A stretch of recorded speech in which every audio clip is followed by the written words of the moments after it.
कभी कभी इंसान जिस जगह को अपना घर कहता है वही जगह उसे सबसे ज्यादा परखती है। घर, जहां हम दिन भर की थकान उतारते हैं, जहां जूते बाहर रहते हैं और भरोसा अंदर। लेकिन सोचिए, अगर उसी घर में एक ऐसा कोना हो जिसके बारे में घर भी आपको सब कुछ ना बताए।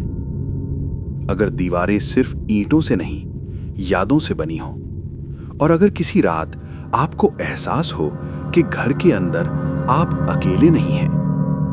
नमस्कार दोस्तों, मैं हूं बिजॉय चंदा और आज मैं आपको सुनाने जा रहा हूं एक ऐसी कहानी जो सुनते समय डरावनी लगेगी, लेकिन सुनने के बाद चुप करा देगी। इस कहानी का नाम है द सेकंड डोर, यानी दूसरा दरवाजा।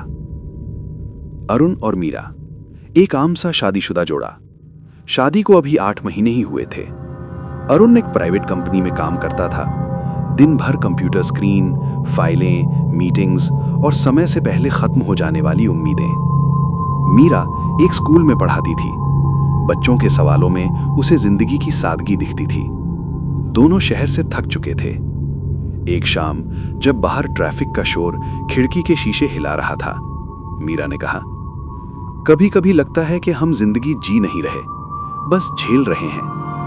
अरुण ने चाय का कप रखते हुए कहा, तो चलो किसी शांत जगह चलते हैं। शांति, एक ऐसा शब्द जो सुनने में जितना हल्का लगता है, असल में उतना ही भारी होता है। घर उन्हें जल्दी मिल गया। शहर से थोड़ा बाहर, ना ज्यादा मकान, ना ज्यादा लोग। एक पुराना सा घर जिसकी दीवारों पर समय ने अपने नाखून जला रखे थे। मकान मालिक एक अधेड़ उम्र का आदमी था, आंखों में अजीब सी थकान। चाबी देते हुए उसने कहा, घर पुराना है लेकिन मजबूत है। मीरा ने हल्की सी मुस्कान दी, फिर पूछा, पहले यहां कौन रहता था?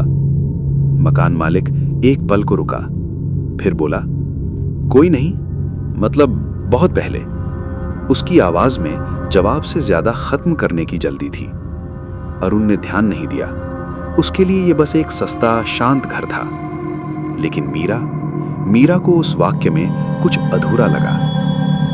पहली रात। कमरा सादा था। पुराना पंखा, एक खिड़की और एक भारी सी अलमारी जो दीवार से सटी हुई थी। रात गहरी थी, इतनी गहरी कि बाहर की आवाजें भी रुक सी गई थीं। मीरा को नींद नहीं आ रही थी।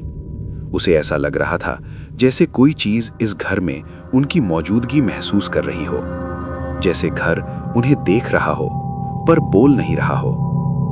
अरुण गहरी नींद में था। उसकी सांसों की आवाज कमरे में गूंज रही थी।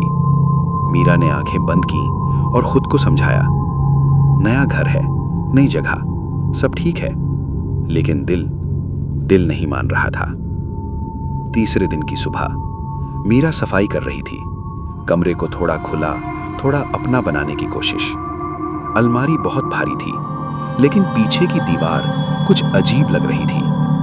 मीरा ने जोर लगाया। अलमारी थोड़ी सी खिसकी और तभी दीवार नहीं थी। वहां एक दरवाजा था, बिना हैंडल का दरवाजा, बिना किसी नाम पत्रिका के, सिर्फ एक ताला, पुराना, जंग लगा हुआ और बिल्कुल बेवजह। मीरा देर तक उस दरवाजे को देखती रही। उसे ऐसा लग रहा था जैसे वो दरवाजा सिर्फ बंद नहीं है, बल्कि किसी चीज को छुपा रहा है, या किसी को। अरुण आया, दरवाजा देखा और हंस दिया। अरे यार, पुराने घरों में ऐसे स्टोर रूम होते हैं। मीरा ने कहा, लेकिन ये अलमारी के पीछे क्यों? अरुण ने कंधे उचकाए। किसी ने बंद कर दिया होगा, छोड़ो। लेकिन मीरा की नजर उस ताले से हटी नहीं। उसे उस ताले में कुछ गलत लग रहा था, कुछ ऐसा जो शब्दों में नहीं आता। उसी रात मीरा ने सपना देखा। अंधेरा, बहुत गहरा अंधेरा, और उस अंधेरे में एक आवाज, खुर खुर, खुर खुर, जैसे कोई दरवाजे के उस पार नाखूनों से लकड़ी खुरच रहा हो। आवाज धीमी थी लेकिन लगातार। मीरा चीखना चाहती थी, लेकिन आवाज गले में अटक गई। अचानक वो जाग गई। पूरा शरीर पसीने में था। कमरा वैसा ही था, लेकिन दिल तेज धड़क रहा था। मीरा की नजर सीधे अलमारी पर गई। उसे लगा जैसे अलमारी पहले से थोड़ी सी हटी हुई है।